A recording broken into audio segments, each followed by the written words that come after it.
नमस्ते दोस्तों, मैं हूँ शताब्दी और आप सुन रहे हैं प्रेत बैठक। आज का जो स्टोरी सुनाने वाली हूँ वो एक हॉस्पिटल को लेकर है, जो मुझे सिस्टर दीदी ने सुनाई थी उस हॉस्पिटल की ही, लेकिन उन्होंने हॉस्पिटल का नाम बताने से मना किया है। तो होता है यूँ कि वो जब पहले आई थी हॉस्पिटल में जॉब के लिए, तो उनका वो पहला दिन था, वो आए थे, लेकिन उनका जो ड्यूटी पड़ा था नाइट शिफ्ट को। तो वो जो पर्सनल जो रहते हैं, सिस्टर रखते हैं लोग केबिन में, उनको वही ड्यूटी मिला था। किसी एक मरीज के कमरे में उनको रात भर रुकना था। तो वो जब वहाँ पर आई थी तो उनके जो और भी जो उनके साथ काम कर रहे थे, जो और सिस्टर्स थे, तो उन्होंने कहा उनसे कि रात को ज़रा सावधान से रहना, और अगर तुम्हें बाहर से कोई नॉक करे, तुमको कोई बुलाए कि तुमको किसी ने बुलाया है, तो तुम कभी केबिन से बाहर मत निकलना। उन्होंने पूछा था क्यों, क्या हुआ? तो सबने कहा नहीं, ऐसा होता है कि यहाँ पर बहुत सारे ऐसे चीज़ें होते हैं जो रियल में नहीं है, तो तुम ज़रा सावधानी से रहना और रात को बिल्कुल केबिन के बाहर मत निकलना। तो उन्होंने कहा था ठीक है। वो बहुत उम्र में छोटी थी, तो पहली रात थी उनकी, तो वो केबिन में सोए थी। जो एक सोफ़ा था, उस सोफे में सो रही थी, और उनके पेशेंट जो थी वो भी सो रही थी। तो रात को अचानक उनके जो बगल वाले केबिन थे, उनका जो उनके साथ ही जो कर रही थी काम, उन्हें लगा कि वो नॉक करके उनको बुला रही है कि तुम मेरे केबिन में आना, मुझे ज़रा तुमसे काम है, मुझे तुम्हारी हेल्प चाहिए, प्लीज़ जल्दी आओ। तो उनको सुनाई दिया उनका आवाज़। तो तब उनके दिमाग से ये बात निकल गया था कि अगर तुमको कोई बुलाए, जान पहचान के आवाज़ में भी बुलाए, तो तुम रात को बाहर मत निकलना। ये बात वो भूल गई थी। तो होता है यूँ कि वो अचानक से उठ जाती है, उन्हें लगता है कि उनको शायद बगल वाले जो सिस्टर थी उनको इनकी मदद की ज़रूरत है, तो वो उठकर दरवाज़ा खोल देती है।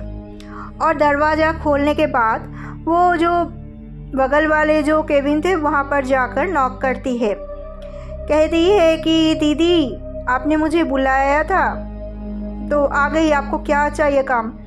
तो वो जो बगल वाले जो सिस्टर थे, तो वो कहती है कि तुम क्यों आ गए हो, तुम क्यों आए हो, तुमको मना किया था ना। तो उन्होंने बोला कि दीदी आपने ही तो मुझे बुलाया था कि आपको मेरी ज़रूरत है, कोई आपको मतलब हेल्प चाहिए। उन्होंने कहा मैंने ऐसे कुछ नहीं कहा, तुम जल्दी से अपने केबिन में जाके सो जाओ और सुबह से पहले बाहर मत निकलना।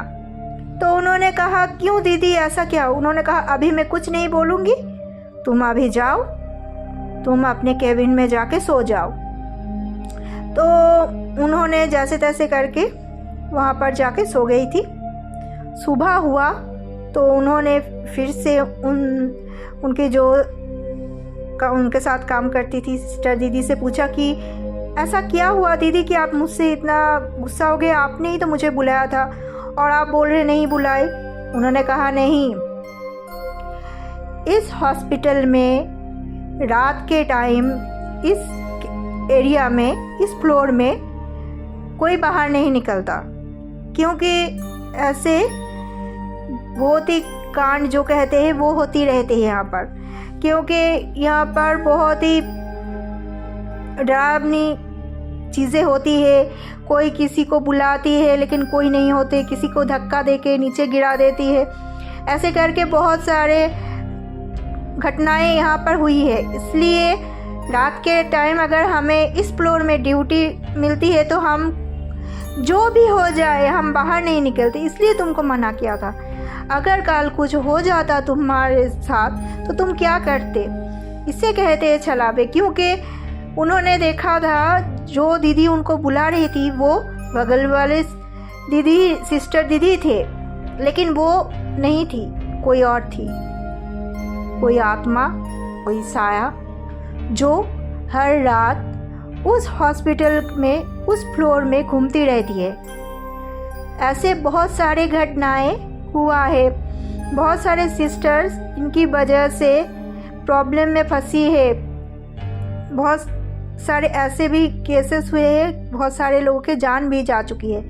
इसीलिए उनको मना किया था कि रात के टाइम तुम बाहर मत निकलना, लेकिन उन्होंने वही गलती कर दी थी। उन्होंने वो आवाज़ सुनकर बाहर आ गई थी। उनके साथ भगवान के आशीर्वाद थी, इसलिए उनके साथ कुछ नहीं हुआ, लेकिन हो सकता था। तो वो मुझसे ये बात शेयर कर रही थी। मैं उनके साथ एक दिन ऑटो में आ रही थी, तब उन्होंने मेरे साथ ये स्टोरी शेयर किया कि हॉस्पिटल में ऐसे चीज़ें होती रहती है, तो हम लोग इन चीज़ों को अनदेखा कर देते हैं क्योंकि वो हमारे काम करने की जगह है। और रात के टाइम तो एक्टिविटी बहुत ज़्यादा बढ़ जाती है। उनके वहाँ पर एक ऐसा पार्ट है जहाँ पर दिन में तो सब जाते हैं, काम करते हैं, सब कुछ पेशेंट आते हैं, सब कुछ करते हैं, लेकिन रात के टाइम जब सूरज ढल जाते हैं उसके बाद से उस एरिया में कोई नहीं जाता है, क्योंकि वहाँ पर बहुत सारे ऐसे चीज़ें होते हैं जो इंसान नहीं कर सकते। बहुत